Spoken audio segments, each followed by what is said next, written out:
The Simpsons' annual family portraits chronicle the passage of time. Bart enrolled in school and dropped out. Lisa was even more dramatic. She found 2 girlfriends. But in the end, she still married the reliable Milhouse. Maggie grew up to become a pop superstar. Only Bart idled around all day, staying at home with his parents. The couple finally couldn't stand it anymore and kicked him out. Soon he got married, had children, divorced, and was back to square one. By this time, Bart had become a scruffy, middle-aged man. He could only afford to rent the cheapest room at the school. Just then, Principal Skinner came to urge him to pay rent and the homework that was 30 years overdue. Don't worry, I got some buyers coming over to look at my good kidney. They grew back, right? After the principal left, Bart was about to grab a beer to ease his mood. At that moment, the teleporter in the corner made a sound. Mom, don't make us go to Dad's! It smells like dog, but there's no dog. You know, I can hear everything you say during crossfades. It turned out that Mom had specially sent his 2 kids over to spend Christmas with him. Bart swore he would give the kids the best holiday ever. I'll just dump them at my mom's. You know, we can hear thoughts now. Damn it.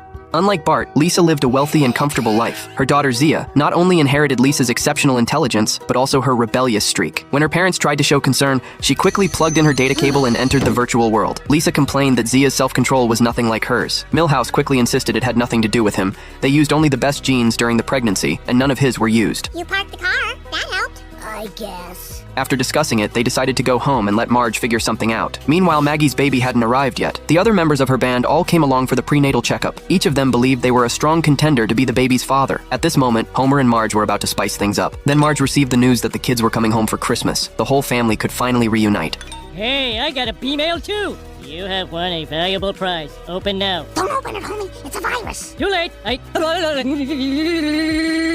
Maggie arrived at the teleportation device ready to go home, but the staff informed her that pregnant women weren't allowed to use it. Her only option was to take an old-fashioned antique airplane, but it was now controlled by a gang of young thugs. Technology that once stood at the pinnacle of civilization had finally been reduced to society's scraps. Suicide pills, mohawk gel, 20-year-old business week. After the plane landed, Maggie got into a taxi. The driver turned out to be the school bully from back in the day. He had even done time in prison with Bart. Just then, Maggie started showing signs of labor. The driver immediately activated the car's spaceship mode and headed for the hospital. In the operating room, Maggie was drenched in sweat from the pain. The nurse asked the doctor if she needed an epidural. Now, nurse, you know we found something much more effective.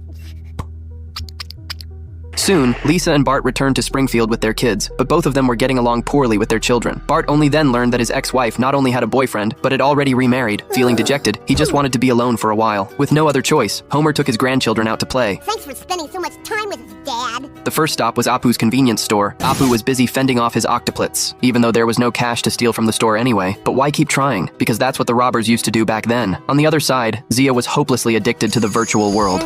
Lisa wished she could strangle her child like Homer used to do. But unfortunately, the government had already passed Homer's law. I am trying to deal with my disrespectful daughter, but you are too clueless on